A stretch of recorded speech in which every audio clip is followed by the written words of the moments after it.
係啊，太多嘢背，點算好？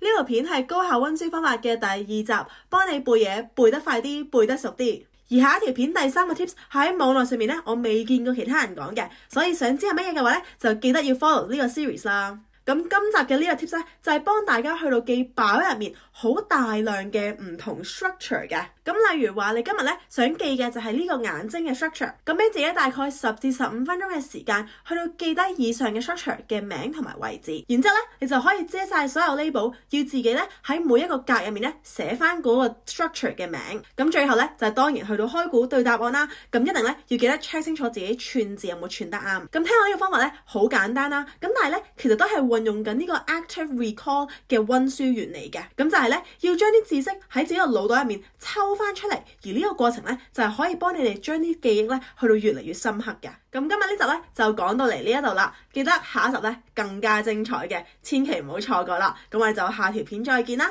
拜拜。